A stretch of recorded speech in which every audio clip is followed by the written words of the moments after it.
Baik, Assalamualaikum warahmatullahi wabarakatuh. Selamat sore semuanya. Baik, pada video kali ini kami akan membuat video simulasi diskusi tentang kegiatan survival di hutan yang dikaitkan dengan materi bivak, tumbuhan berbahaya, dan manajemen ekspedisi. Eh, Baik, kita mulai dari pemahaman dasar terlebih dahulu. Survival merupakan kemampuan seseorang untuk bertahan hidup dalam kondisi darurat di alam bebas, terutama ketika seseorang berada di dalam situasi yang tidak terduga seperti tersesat, kehilangan jalur, atau mengalami keterbatasan logistik. Dalam konteks kehutanan, survival bukan hanya sekedar teori, tapi merupakan keterampilan paling keterampilan paling penting yang harus dimiliki oleh setiap mahasiswa. Hal ini karena kegiatan kehutanan sangat erat kaitannya dengan aktivitas lapangan di hutan yang memiliki risiko tinggi. Kemampuan survival tidak hanya tergantung pada kekuatan fisik, tetapi juga pada kemampuan berpikir secara rasional, pengendalian emosi, serta pengetahuan tentang lingkungan sekitar. Selain itu, survival juga berkaitan erat dengan bagaimana seseorang mampu beradaptasi terhadap kondisi alam seperti perubahan cuaca, keterbatasan sumber daya, serta potensi bahaya yang ada dalam hutan. Oleh karena itu, pemahaman mengenai survival harus mencakup berbagai aspek mulai dari persiapan sebelum kegiatan hingga tindakan yang harus dilakukan ketika berada di dalam kondisi darurat. Dengan memahami konsep ini, kita tidak hanya mampu bertahan hidup, tetapi juga dapat meminimalkan risiko yang mungkin terjadi selama kegiatan kehutanan. Baik, untuk materi-materi selanjutnya, itu saya serahkan kepada teman-teman saya. Baik, kepada yang bersangkutan, saya persilahkan. Kedua adalah manajemen ekspedisi dan persiapan. Kita masuk ke aspek yang sangat penting dalam survival, yaitu manajemen ekspedisi. Manajemen ekspedisi adalah proses perencanaan, pengorganisasian, dan pelaksanaan kegiatan di lapangan agar berjalan dengan aman dan efisien. Dalam konteks survival, manajemen ekspedisi berperan sebagai langkah pencegahan agar kondisi darurat dapat dihindari. Ada beberapa hal penting yang harus diperhatikan dalam manajemen ekspedisi, antara lain adalah: pertama, perencanaan rute perjalanan; kedua, pemahaman kondisi medan; serta estimasi waktu tempuh. Selain itu, ada pula perlengkapan yang juga menjadi faktor penting bagi setiap individu. Setiap individu harus membawa perlengkapan dasar seperti jaket, senter, alat potong, tempat air minum, serta obat-obatan pribadi. Peralatan ini bukan hanya untuk kenyamanan, tetapi juga sebagai penunjang keselamatan jika terjadi kondisi darurat. Tidak kalah penting adalah pembagian tugas dalam kelompok. Setiap anggota harus memiliki peran masing-masing dan peran yang jelas, seperti navigator, penanggung jawab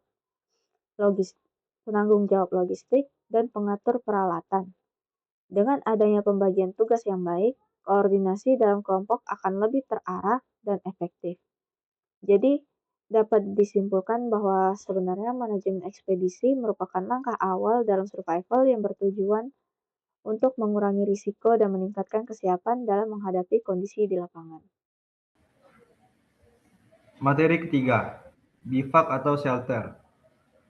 Dalam kondisi survival, salah satu kebutuhan utama yang harus segera dipenuhi adalah tempat berlindung, atau yang disebut dengan bivak. Bivak merupakan tempat tinggal sementara yang dibuat di alam dengan tujuan untuk melindungi tubuh dari pengaruh lingkungan, seperti hujan, angin, dan suhu dingin.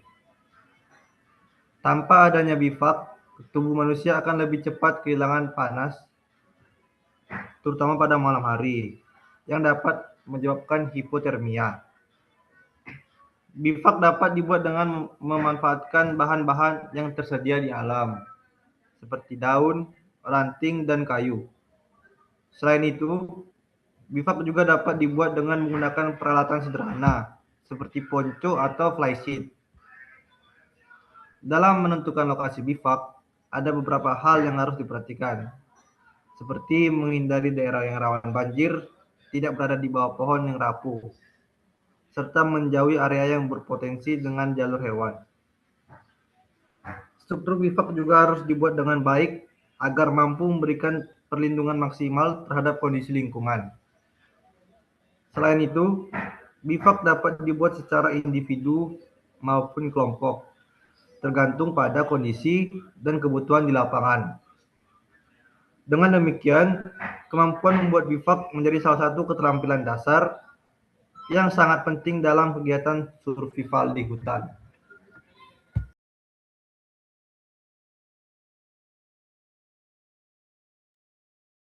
Pada materi keempat, yaitu tumbuhan berbahaya dan sumber makanan. Selanjutnya, kita membahas tentang sumber makanan dalam survival, khususnya yang berasal dari tumbuhan. Di hutan, terdapat berbagai jenis tumbuhan yang dapat dimanfaatkan sebagai sumber makanan. Namun, tidak semua tumbuhan aman untuk dikonsumsi.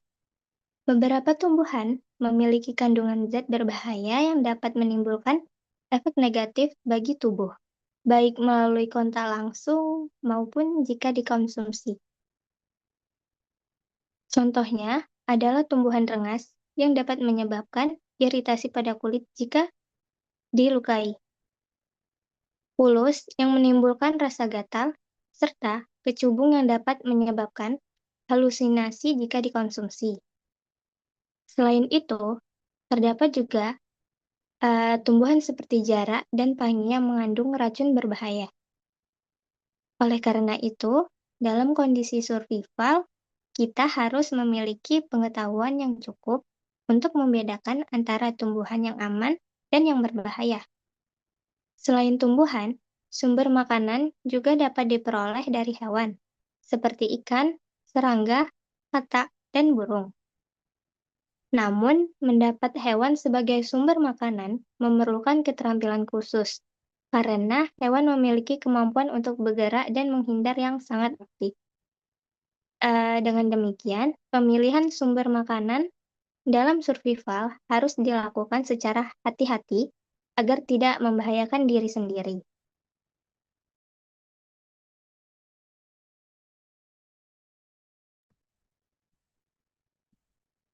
Baik, materi kelima. Hewan berbahaya, navigasi, dan penutup. Selain tumbuhan, kita juga harus memperhatikan keberadaan hewan berbahaya di hutan. Beberapa hewan dapat menjadi ancaman bagi manusia, baik karena sifatnya yang agresif maupun karena memiliki racun. Contoh hewan berbahaya antara lain ular berbisa, kalajengking, kelabang, serta hewan besar seperti harimau dan buaya.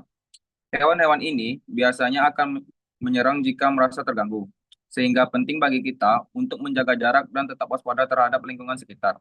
Selain itu, dalam kondisi survival, kita juga harus memiliki kemampuan navigasi, yaitu kemampuan untuk menentukan arah dan posisi. Navigasi dapat dilakukan dengan menggunakan alat seperti kompas, maupun dengan memanfaatkan tanda-tanda alam, seperti posisi matahari dan aliran sungai. Kemampuan ini sangat penting agar tidak semakin tersesat dan dapat menemukan jalan keluar atau titik aman. Selain itu, kita juga perlu membuat tanda-tanda pertolongan, seperti asap dari api atau tanda di tanah, agar mudah ditemukan oleh tim penyelamat. Sebagai penutup, dapat disimpulkan bahwa survival di hutan melibatkan berbagai aspek penting, mulai dari persiapan, pembuatan bivak, pemilihan sumber makanan, hingga kemampuan mengenali bahaya dan menentukan arah. Dengan memahami dan menguasai semua aspek tersebut, kita sebagai mahasiswa kehutanan akan lebih siap dalam menghadapi berbagai kondisi di lapangan.